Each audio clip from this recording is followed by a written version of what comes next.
quero ler um versículo com você, Provérbios capítulo 19, verso 3, é o versículo da noite. A palavra de Deus, ela diz assim: é a insensatez do homem que arruína a sua vida. Repita isso comigo: é a insensatez do homem que arruína a sua vida, mas o seu coração se ira contra o Senhor. Traduzindo, eu fui dar uma pesquisada no original e eu me encontrei que a melhor tradução é: a gente faz besteira e culpa Deus. Provérbios 19, verso 3, na nossa lata. Eu não sei você, mas tem uma coisa que eu detesto, é me perder. Quando eu estou de carro, tentando chegar no lugar, e eu me perco. Gente, quem aqui se identifica?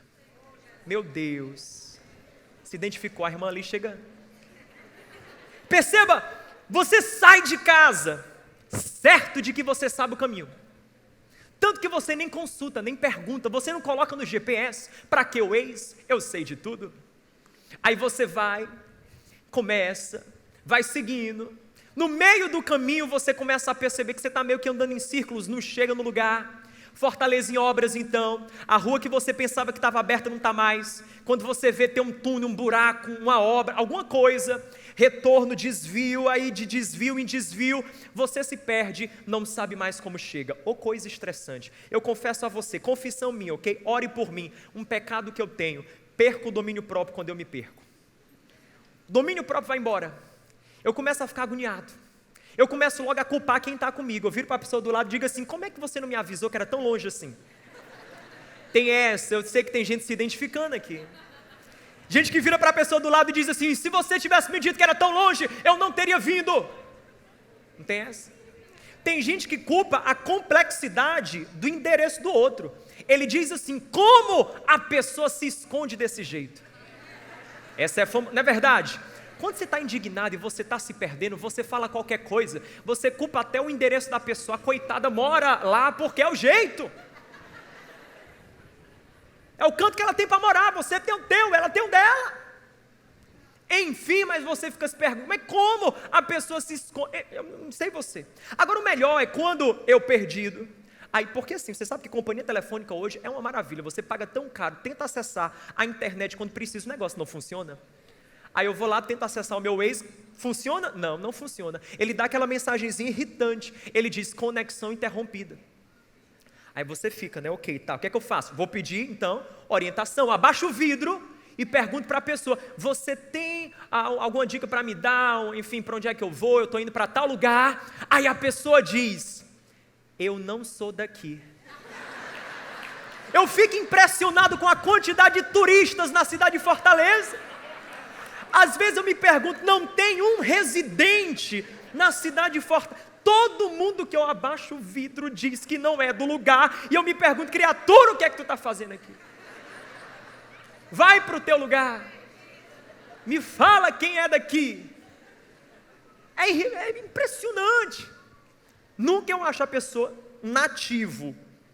Né? Eu estou tentando achar um nativo aqui. Não, não tem. Só tem gente que está só de passagem, prestando um serviço, não tem noção de nada. Aí a pessoa que diz que tem noção, me dá as orientações. Eu sigo a orientação da pessoa, quando menos espera, não dá encanto nenhum, mais confunde do que ajuda. Aí pronto, você vê onde é que fica o Espírito Santo, acuado no banco de trás. Porque nesse momento, aquilo que me restava de paciência já foi embora. Agora você sabe que ninguém sai de casa se planejando, não é? Para se perder. Nunca vi ninguém que disse assim: hoje eu quero gastar minha gasolina toda.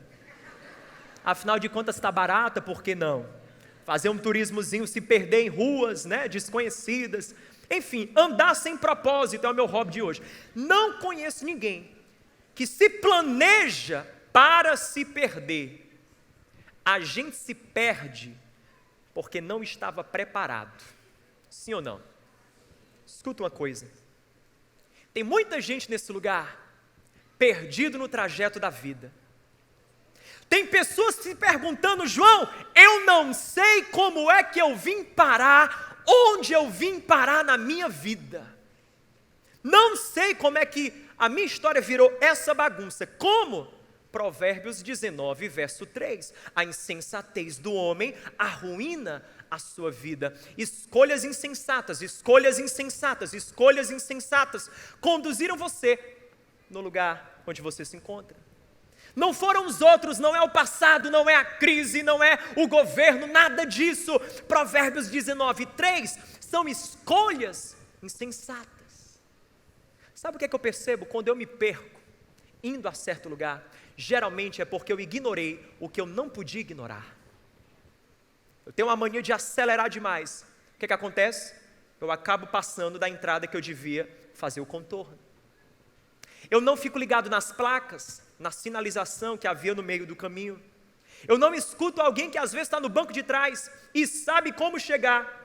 Tanto que, quando estou perdido, é essa pessoa que diz assim, mas eu não te falei. Conhece essa, né? A pessoa massacra você, ela diz, eu não te falei. Então, eu ignoro aquilo que não podia ser ignorado. A mesma coisa acontece nas nossas vidas. Perdemos o rumo, encontramos a nossa vida perdida, porque ignoramos o que não podia ser ignorado. Nós aceleramos como quando deveríamos frear. Nós fizemos o contorno quando não deveríamos ter feito. Nós fomos rápidos demais quando deveríamos ter tido cautela. Os sinais apareceram, as advertências apareceram. E em vez de eu respeitar os sinais, eu avancei a despeito dos sinais. Eu não escutei quem sabia mais. Percebe? Saí despreparado, não tinha a informação certa. Tomei atitude e decisão em áreas que eu não tinha propriedade e conhecimento. Decisões. O insensato, a insensatez do homem arruína a sua vida. Eu fico me perguntando, quais são as nossas decisões? Porque cada decisão que eu tomo é um passo dado, é um caminho traçado, é um destino determinado. Escute uma coisa, me fale das suas decisões, que eu te falo do teu destino. Me fale das suas atitudes, que eu digo para onde você está indo. Afinal de contas, o que é que dirige a sua vida? Quem é que está no volante da tua vida? As emoções estão no volante da tua vida? Não, você faz aquilo que você sente que tem que ser feito. Emoção, sentir. É isso que eu acho. Elas estão no volante. Se as emoções estão no volante da sua vida, a sua história vai acabar como um carro desgovernado. O seu destino é incerto. O que está no volante da vida? O passado. Tem gente que está vivendo ainda no passado. O passado já foi, o passado aconteceu, mas o passado continua dirigindo para onde você vai. Tanto que em vez de aprender com o passado, você repete o passado, porque o passado não te largou. Não! Ele ainda tem as mãos no volante da tua vida. Decisões. A gente precisa aprender a decidir melhor. Decisões é como semente. Para cada semente há um fruto, para cada decisão há um destino. Não há mudança de destino se não há mudança de decisão. Não há mudança de chegada se não há mudança de decisão. Deuteronômio capítulo 30, verso 19, a palavra de Deus diz, eu ponho diante de vós céu e terra, bênção e maldição, a vida e a morte. Escolhe, pois, a vida para que vivas. Tu e a tua descendência. Porque Deuteronômio é sábio. Decisões é como terremoto, não afeta apenas a área onde começa, afeta outras áreas também. Você está entendendo? É tu e a tua descendência. Tem gente que colhe frutos das suas decisões.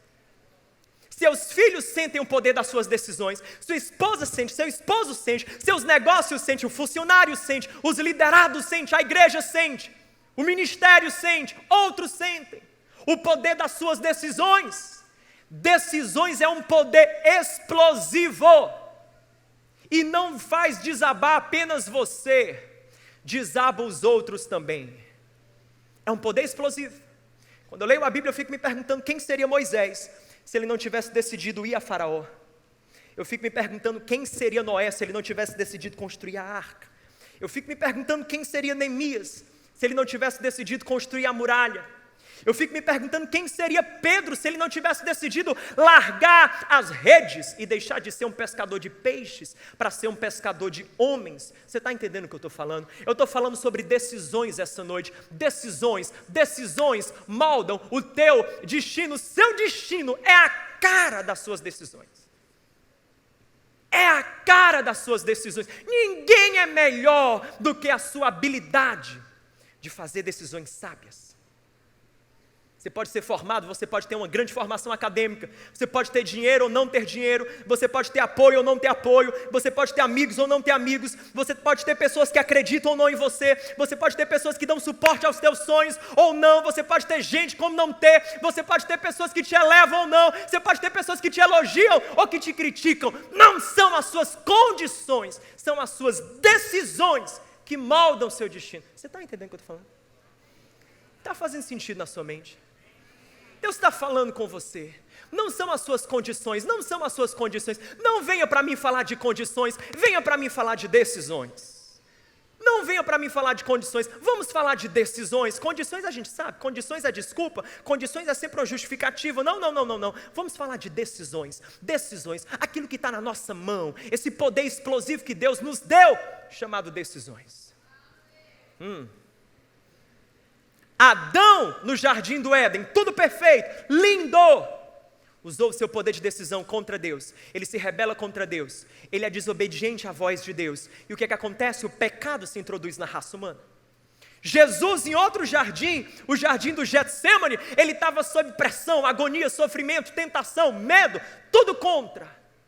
Mas no ambiente de caos e de adversidade, no meio de condições desfavoráveis, ele decidiu seguir a vontade do Pai, ele decidiu se submeter à vontade do Pai. Não venha me falar de condições, decisões moldam o nosso destino. Jesus decidiu ser obediente ao Pai, e é por isso que redenção e salvação entrou na raça humana.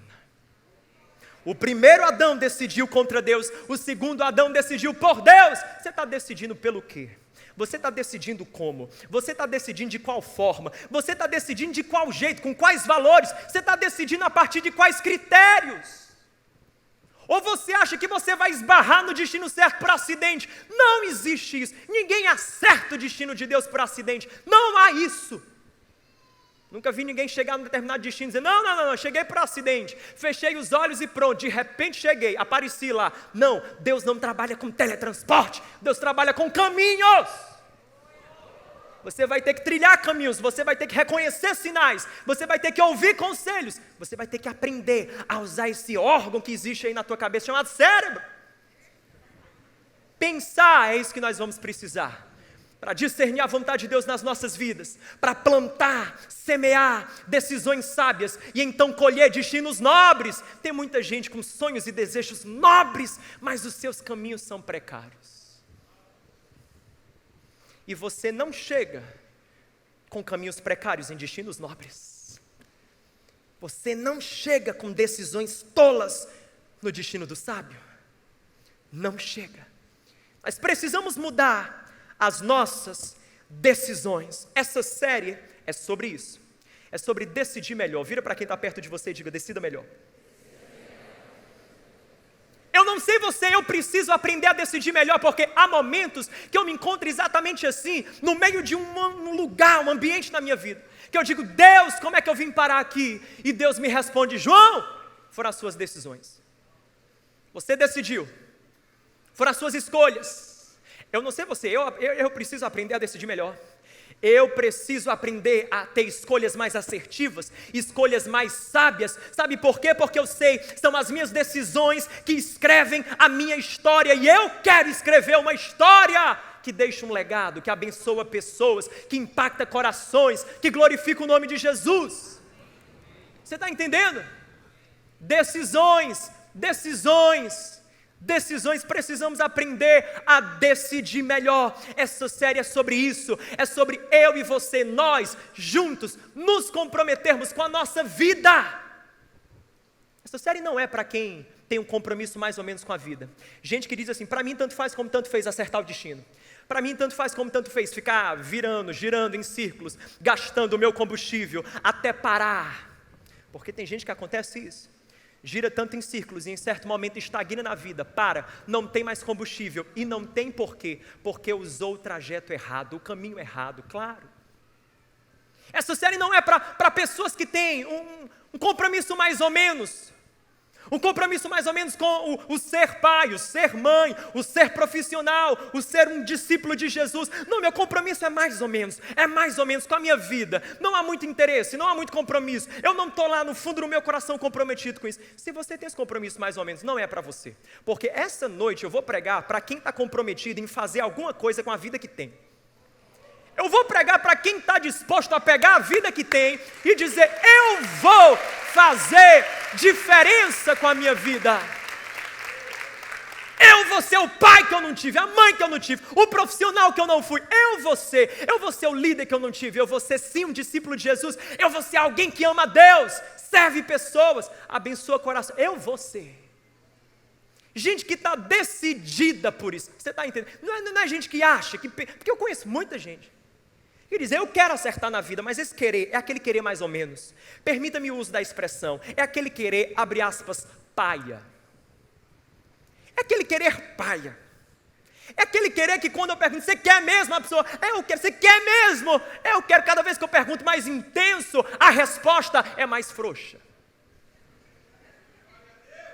Porque quer, mas quer se não tiver um preço a ser pago. Quer se o caminho for gratuito, quer se não houver sacrifícios, quer se não houver negações, quer se não houver... Você está entendendo?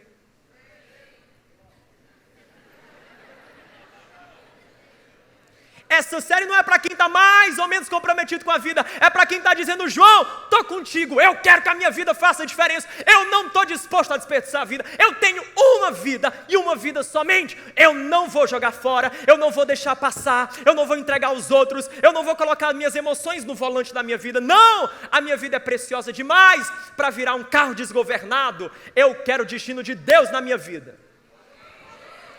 Aleluia. Se você quer reassumir o controle, reassumir. Você que está dizendo o seguinte: olha, aquilo que as emoções roubaram de mim, aquilo que as minhas más escolhas roubaram de mim, aquilo que o meu passado roubou de mim, aquilo que os outros, as críticas, as culpas roubaram de mim, eu estou reassumindo, João.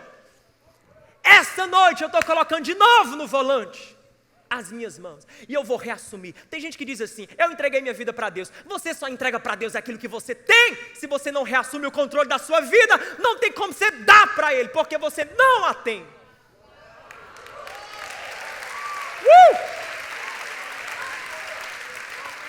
Toca quem está perto de você e diga assim: eu não sei você, eu estou disposto a reassumir. Eu estou disposto a reassumir. Eu estou contigo, irmã. Eu vou reassumir. Cai fora, motoristas usurpadores, ilegítimos. Essa série é sobre arrancar do banco do motorista os motoristas ilegítimos. Aqueles que se apropriaram de forma ilegítima. Aqueles que se meteram no volante da nossa vida. Você vai aprender a recalcular a sua rota. Diga comigo: recalcular a rota. Esse é o nosso tema. E hoje, por enquanto, está só na introdução. Aleluia. Amém. Se você tem Bíblia, abra comigo em Efésios capítulo 5. Efésios capítulo 5, versículo 15. Efésios 5, verso 15. Efésios 5, verso 15. Nós vamos ler esse texto. Por sinal, a partir de amanhã eu vou começar todos os dias a postar algo de conteúdo, textos, vídeos nas minhas mídias sociais. Eu quero abençoar a sua vida ao longo da semana, tá bom? Então, se você quiser, me segue, João Vitor Caminho Oficial. Voltando para o texto, Efésios 5, verso 15, me acompanhe, por favor. Efésios 5, 15. Leia comigo isso, só o começo, pode ser? 3, 2, 1, juntos. Tenham cuidado com a maneira como vocês vivem, que não seja como insensatos, mas como feixa. Tenham cuidado na maneira como vocês vivem. Paulo, aqui ele escreve no primeiro século, para a igreja que se encontra em Éfeso, e quando ele escreve, ele dá esse pedaço de ouro para aquela igreja, sabedoria pura. E quando ele diz: tenham cuidado na forma como vocês vivem, eu amo esse texto, porque o que Paulo está dizendo é: a nossa inclinação natural é para o erro. A nossa inclinação natural é para o fracasso.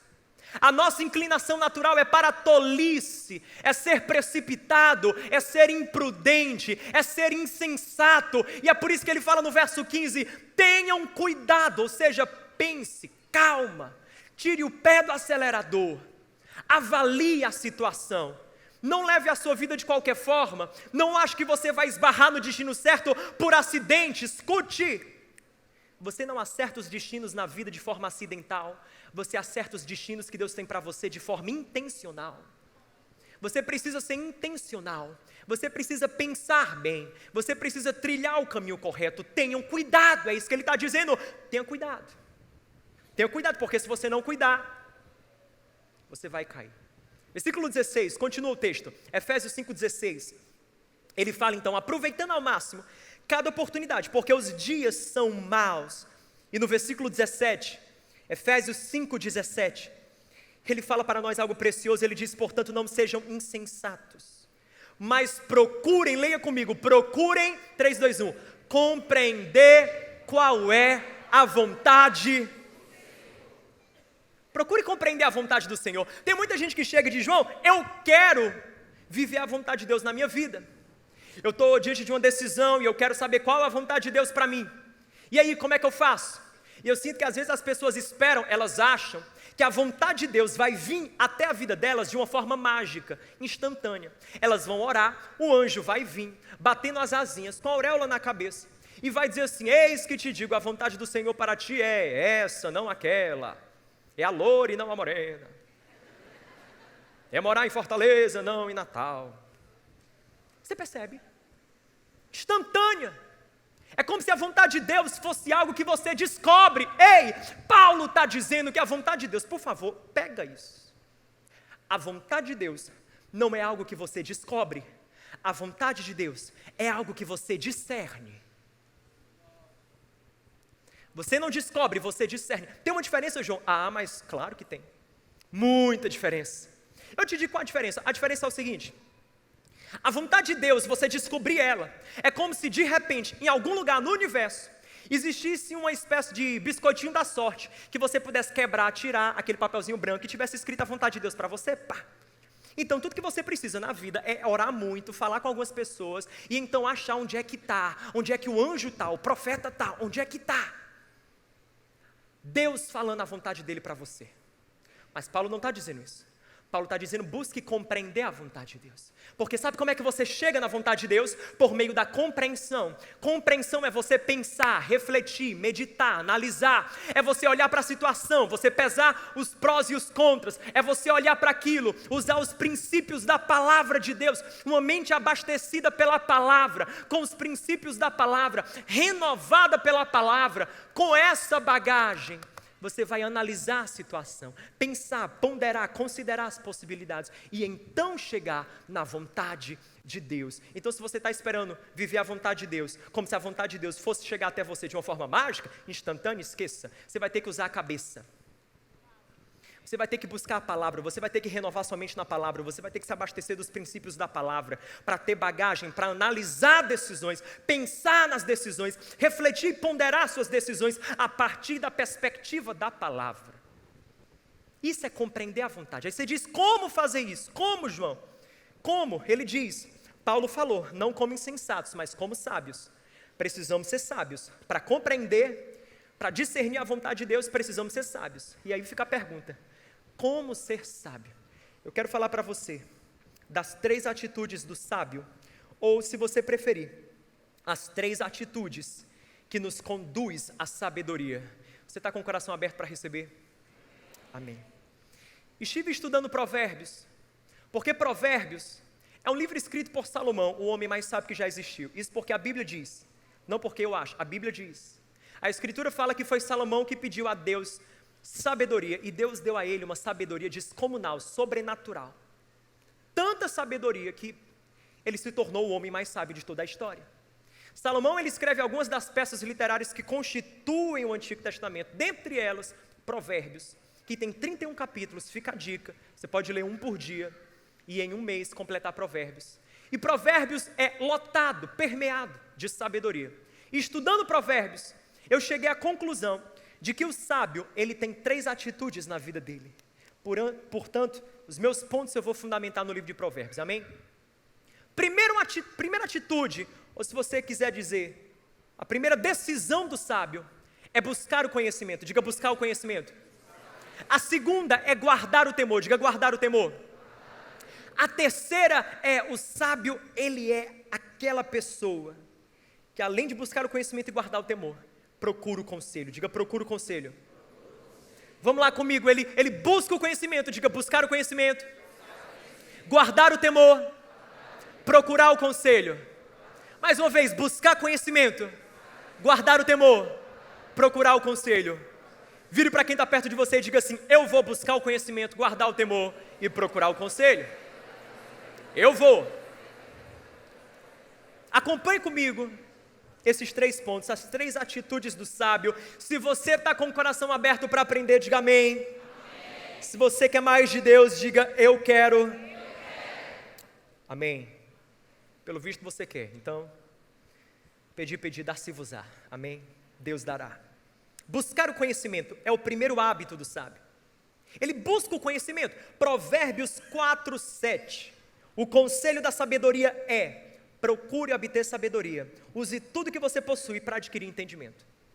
Aqui em Provérbios, a sabedoria, metaforicamente, é como se ela assumisse o papel de uma pessoa. E eu até brinco e acho que a sabedoria aqui, ela se acha. Porque ela olha para nós e ela diz: eu tenho um conselho para você, me busque. Ela se sente: eu tenho um conselho para você, me busque. Com tudo que você possui, com tudo. Sabe quando você vai conquistar aquela garota? Com tudo que você possui. Com a mesada que recebe do pai, tudo, cada centavo. Quebra o porquinho para comprar o presente que vai derreter aquele coração de pedra. Com tudo que você possui, conquiste, busque a sabedoria. Sabedoria não é algo que está nos bebês.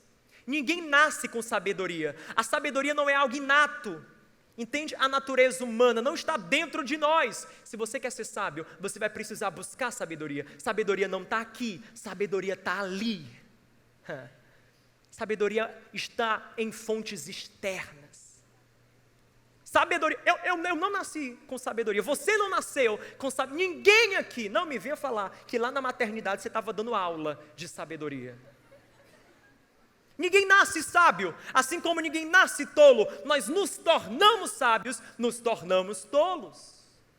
Nós precisamos, portanto, adquirir, buscar a sabedoria. Eu fico me perguntando, por exemplo, imagine que se o Silvio Santos tivesse passado aqui e dito assim: JV, eu tenho aqui o cheque de R$1 milhão, tá? E aí você abençoa a igreja, tá bom? Aí eu pegasse esse cheque de R$1 milhão e eu colocasse, antes que todo mundo entrasse aqui, eu colocasse debaixo de alguma cadeira, ou em algum canto aqui nesse auditório. E eu então, no meio do culto, por exemplo, nesse exato momento, dissesse: gente, seguinte, temos aqui um cheque de R$1 milhão escondido em algum lugar. Quem achar pode ficar. Eu acho que o culto acabava. Até o pregador parava de pregar. Tinha gente aqui que queria fazer equipes, formar equipes, estratégias.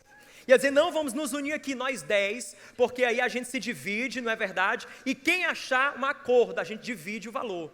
É suficiente. Você está entendendo? Nós, por um cheque de R$1 milhão, a gente não ia se importar com quem está pensando, o que é que está falando, quem está dizendo. A gente ia dar um de louco aqui, para achar um cheque. Eu fico me perguntando por que a gente não faz isso para achar sabedoria. Por que a gente não faz isso para achar o conhecimento? Sabe por quê? Escute, cheque pode mudar a questão bancária, os débitos. Sim, pode sanar os problemas lá no banco, pode eliminar as dívidas, mas a sabedoria é capaz de edificar um lar novo para você. A sabedoria te dá um legado novo, a sabedoria constrói uma história nova, a sabedoria restaura um casamento, a sabedoria te transforma num ser humano melhor, a sabedoria faz os teus sonhos saírem do ideal para o real. Você está entendendo? Isso tudo com a sabedoria. Eu me pergunto, o que a gente não está fazendo? Que a gente não está buscando mais conhecimento. Provérbios capítulo 10, no verso 14, A palavra diz, o sábio, ele entesoura, eu amo esse texto, o sábio entesoura o conhecimento. Outra tradução diz, o sábio acumula o conhecimento. Tem gente que acumula tanta coisa na vida, tem gente que acumula dinheiro, tem gente que acumula seguidores nas mídias, tem gente que acumula um monte de coisa. Tem gente que acumula coisa, porque pensa que tem gente que gosta de uma bugiganga dentro de casa, que não se desfaz. Cartão que a pessoa usava 10 anos atrás, ela faz coleção. Cartão de visita, então, ela tem quase que é para... E vai acumulando, acumula tanta coisa na vida. Por que a gente não acumula conhecimento? Acumular conhecimento. Eu aprendi que conhecimento, ele tem duas origens, teoria e trajetória. Teoria, porque obviamente se tem conhecimento, quando você lê, vem a um culto, aprende, anota, estuda. É por isso que eu fico me perguntando, quanta gente me ouvindo aqui que não está anotando, não está tomando nota. Só tem hoje, amanhã eu não estou aqui pregando não. Só se for no YouTube, ouça de novo, vai lá, né? E anote, olha aí, ó, levante aí, ó, anotando. Sabe o que é isso? Sabe o que é isso? Simples. Com tudo que tem, estão buscando conhecimento. Com tudo que possuem, estão buscando. Nós precisamos ser ávidos para buscar conhecimento. Nós precisamos buscar isso, acumular, sabe por quê? Porque diante das decisões, quem tem um grande arsenal de conhecimento, terá melhores armas para dar um tiro mais certeiro.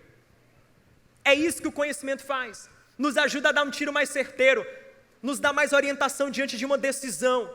Mas eu também aprendi que conhecimento vem por meio da trajetória, experiências. O passado, por exemplo, eu fico impressionado, tem gente que repete o passado, tem gente que aprende com o passado. Simples assim. Provérbios 26, 11. Você está sentindo que é só provérbios? Eu estou metralhando provérbios em você. Provérbios 26, 11, a palavra diz assim, como o cão volta ao seu vômito. A metáfora é forte. Como o cão volta ao vômito, o insensato repete a sua insensatez. Tem gente que sempre repete o passado, repete o passado, repete o passado, repete o passado. Repete o passado. A pessoa cai na ilusão, achando que, não, eu sei que isso aconteceu uma vez, mas dessa vez será diferente. Escuta uma coisa, se você fizer a mesma coisa que você fez lá, você vai colher as mesmas consequências que você colheu lá. Não muda. A lógica é simples, para cada semente há um fruto, para cada decisão há um destino. Não muda, ou seja, ou o passado, escuta isso, que aqui é para você tuitar, ou o passado, ele na tua vida é um professor, ou ele é uma prisão. Ou você aprende com ele, ou você é aprisionado por ele. Eu fico me perguntando, quem aqui está aprendendo com o passado, e quem aqui está sendo preso pelo passado? Você está entendendo? Ele é professor, ou ele é prisão na sua vida? O que é que o passado é? Porque o sábio, ele aprende com o passado. Primeira pergunta, você lembra que eu falei sobre fazer boas perguntas? Pronto. Eu quero que nós juntos aqui, possamos aprender a perguntar boas perguntas diante das nossas decisões. E com esse princípio, buscar o conhecimento, eu tenho uma pergunta para sugerir a você. Uma pergunta que eu acho que nós seríamos sábios se toda vez que estivéssemos diante de uma decisão, nós nos perguntássemos ela. Você topa guardar no coração essa pergunta? A pergunta é a seguinte, pode colocar. A pergunta é, o quanto eu sei sobre isso? Quando eu estou diante de uma decisão, eu preciso me perguntar o quanto eu sei sobre isso. O quanto de conhecimento eu acumulei sobre isso. O quanto eu entendo disso. O quanto eu sei disso. O quanto eu sei disso? Porque se nós não tivermos entendimento, talvez a gente está metendo os pés pelas mãos. Você está entendendo? O segundo hábito do sábio, diga comigo, guardar o temor. Vira para quem está perto de você e diga, guarde o temor do Senhor. Provérbios 9:10, o temor do Senhor é o princípio da sabedoria. Eu quero perguntar, tem alguém querendo ser sábio nesse lugar? Você quer ser sábio nesse lugar? Pois então, deixa eu dizer uma coisa a você, se você quer ser sábio, o princípio é o temor do Senhor. Temer a Deus não é ter medo de Deus, tem uma diferença gritante, porque o medo ele afasta, o temor ele aproxima. O temor do Senhor é uma mistura de confiança e respeito, É quando, por exemplo, você respeita a Deus como o Criador da sua vida, o Rei do Universo, soberano sobre tudo, aquele que tem direito de governar a sua vida. Isso é respeito. E quando você confiar, é quando você olha para Deus e você reconhece que Ele é o teu Pai, Ele te ama, Ele zela por você, Ele cuida de você, Ele olha para você e diz assim: eu te amo, eu me preocupo com você. Quando você respeita e você confia, aí você teme a Deus, é o temor do Senhor, respeitá-lo como Criador e confiar nele como Pai. Às vezes a gente se pergunta: mas João, me dê uma boa razão, por que eu devo temer a Deus? Uma razão, pronto, eu vou te dar. Provérbios 8:13. O temor do Senhor é odiar o mal. Diga comigo: o temor do Senhor é odiar o mal. Na prática, temer a Deus é se afastar daquilo que não presta. Escute aqui, olhe para mim, por favor. Eu não sei você, mas há momentos na minha vida onde eu não sei exatamente a linha que divide o que presta e o que não presta. Sabe quando as pessoas fazem aquela pergunta assim, diante de uma decisão, diz: é certo ou errado? Ou perguntazinha para sabotar a vida das pessoas. Escuta uma coisa, quando a gente se pergunta: será que isso é certo ou isso é errado? Você já provavelmente tem 90% de chance de estar fazendo uma besteira. Porque coisa íntegra, pura de Deus, não mexe com a consciência. A gente faz numa leveza e numa paz que não precisa ficar se balizando eticamente falando. Negócio de tá certo ou tá errado. Todo rapaz, toda garota aqui que namora ou já namorou sabe como funciona. Até que ponto a minha mão vai?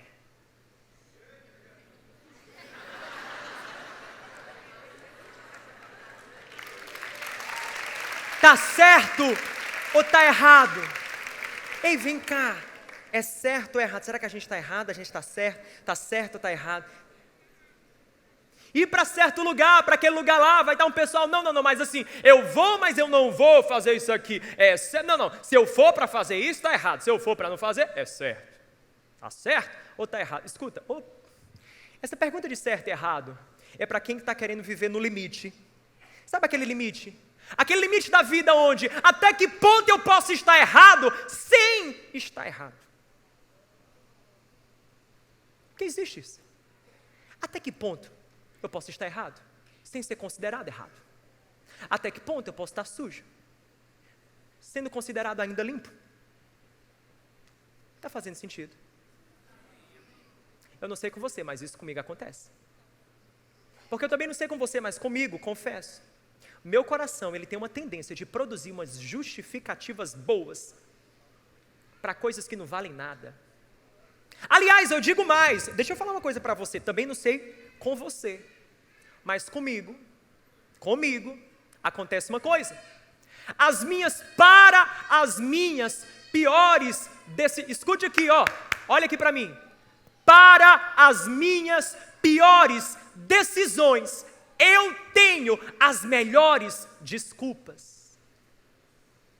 Para as minhas piores decisões, eu tenho as minhas melhores desculpas. Eu vou dar aqui um arsenal de desculpas, por favor, não se ofenda. Não são as que você faz com você, é aquelas que eu faço comigo, tá bom?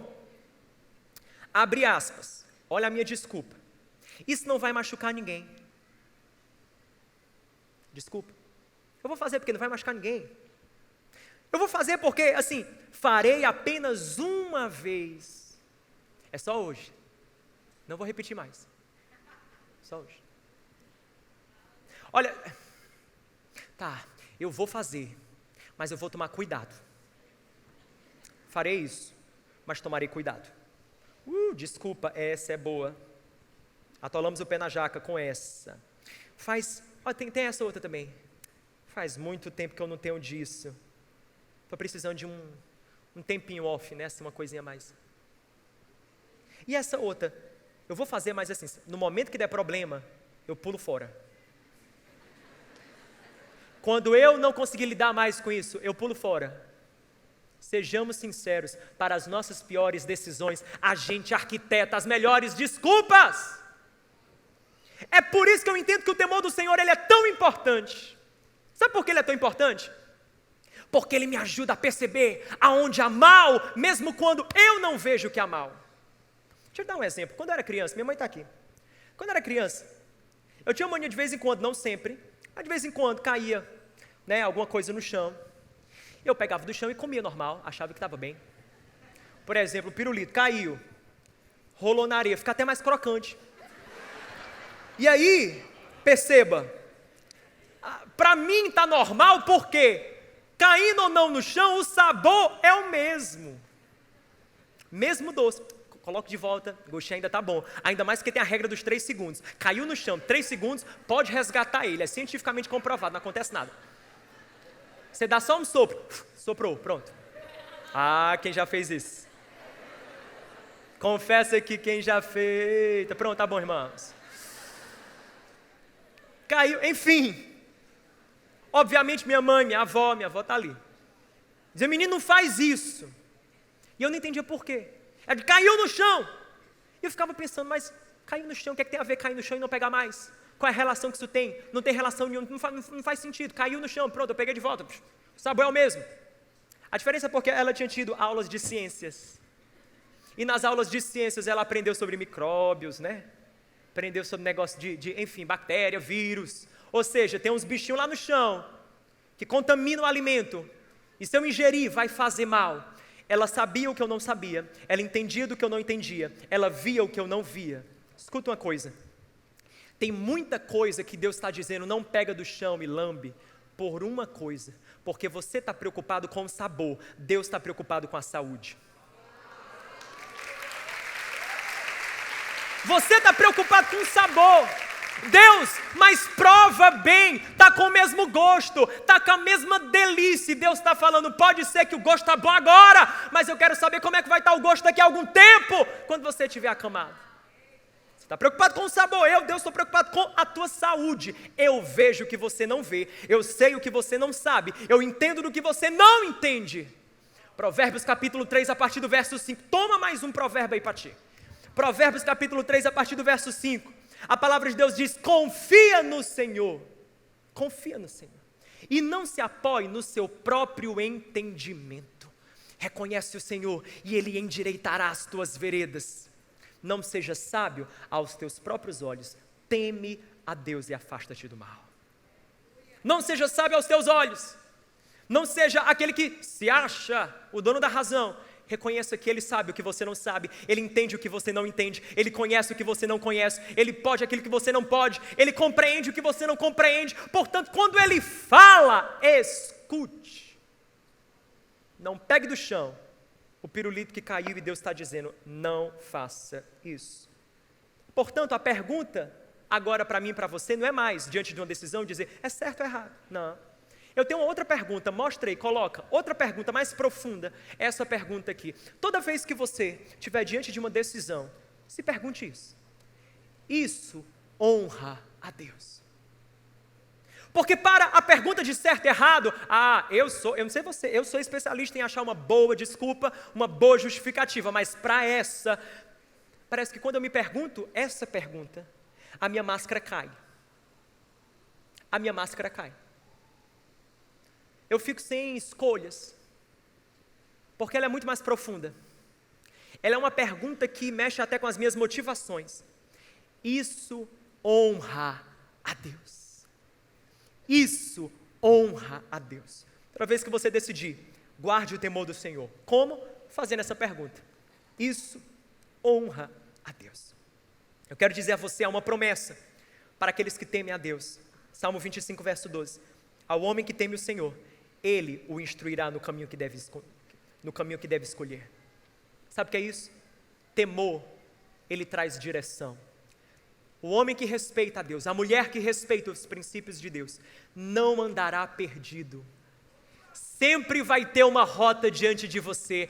Ele vai instruir você no caminho que você deve andar. Para o homem que teme ao Senhor, a palavra diz mais no verso 14 do Salmo 25, ela diz que o Senhor dá a conhecer os segredos da sua aliança, àqueles que o temem. Sabe o que é isso? Segredo de Deus. Quando eu estou perdido, Ele vem lá e diz, deixa eu te contar um segredo, João. Eu vou sussurrar para você os meus segredos. Eu vou sussurrar para você os meus segredos, as minhas chaves, os meus comos, que ninguém entende. Eu vou dizer a você, porque você me respeita, porque você me honra, porque você confia em mim. Eu não sei você, mas eu preciso dos segredos de Deus. Guarde o temor. Terceiro, diga comigo, procurar o conselho. Mais uma vez, buscar o conhecimento, guardar o temor, procurar o conselho. Buscar o conhecimento, guardar o temor, procurar o conselho. Provérbios 15, 22. Onde não existe conselhos, fracassam os bons planos. Quantos bons planos na sua vida fracassaram por falta de conselho? Posso dizer uma coisa a você? Não deixe os bons planos do teu amanhã fracassar também por causa de falta de conselho. O sábio, ele sabe quando não sabe. O sábio sabe quando não sabe. O tolo, ele se acha, ele pensa sempre que sabe. O sábio não. Ele tem uma desconfiança saudável com ele mesmo. Toda decisão, ele... Será que eu sei? Será que eu estou certo? Será que eu de fato... Vou buscar conselhos. Vou procurar quem sabe mais do que eu. Eu não sei você também. Porque hoje talvez eu estou pregando para mim. Mas na minha vida, às vezes, estou diante de decisões que eu olho e digo, não faço ideia o que devo fazer. Não faço ideia. Você passa por isso também?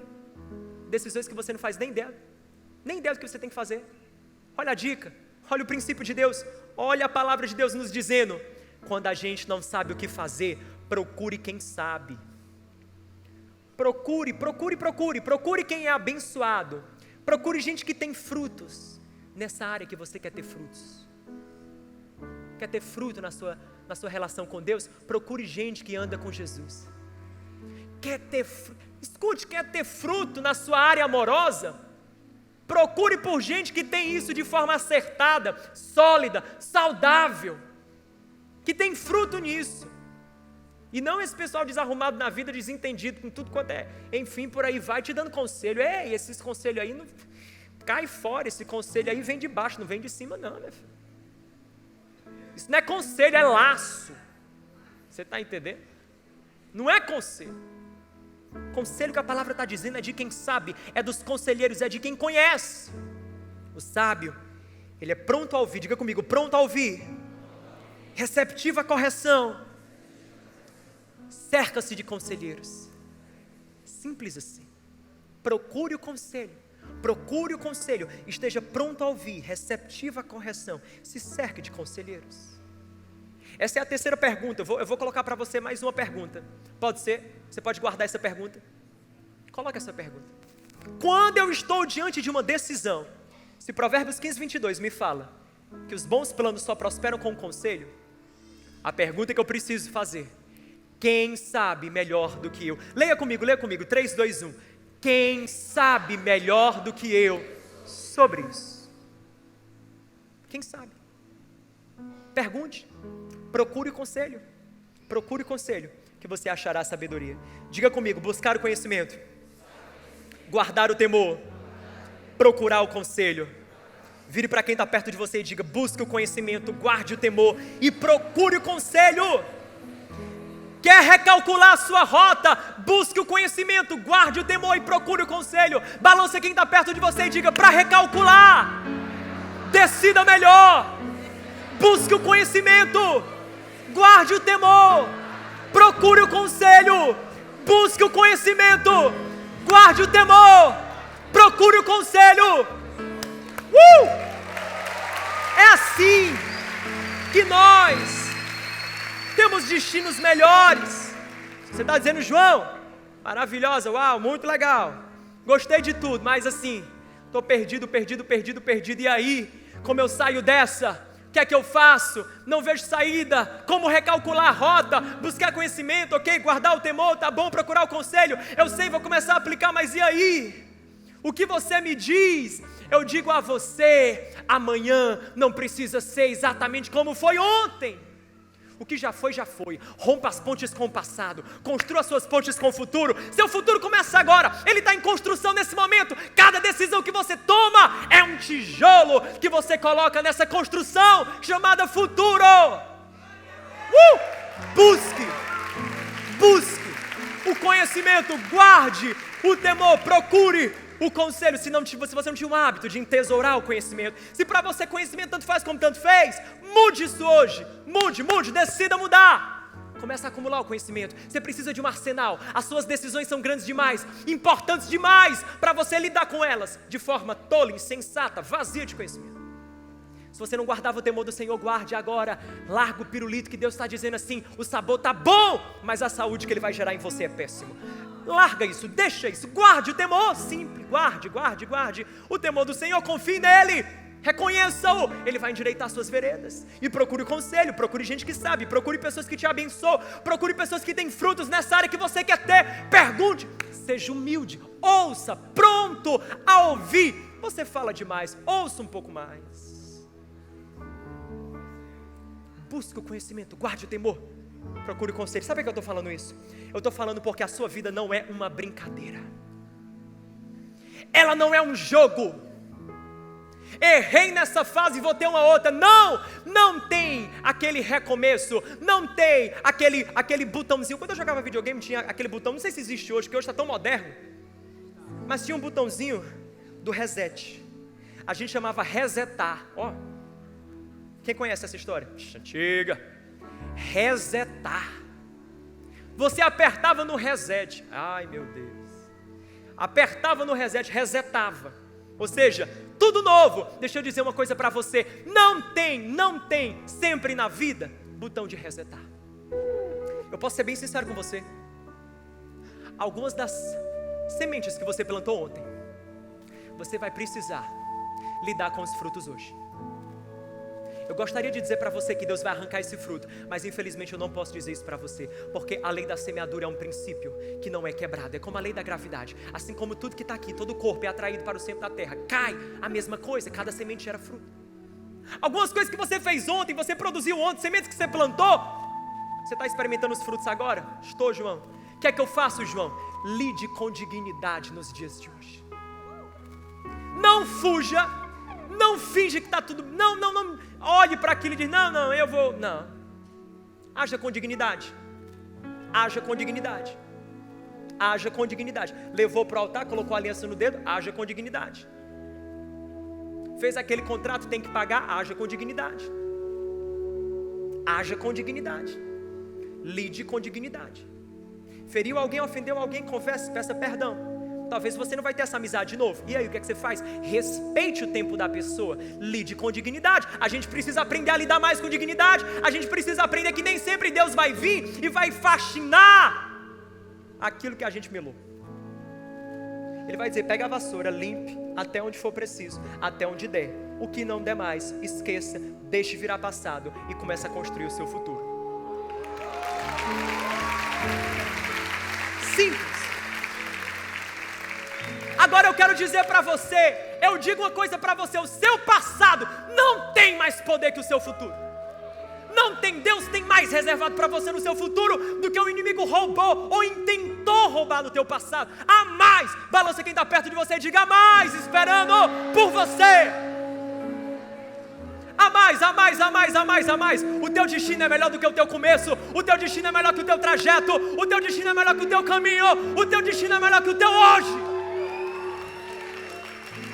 O caminhar do justo é como a luz da aurora, brilha, até ser dia perfeito. Você crê nisso? Você crê nisso? Amém.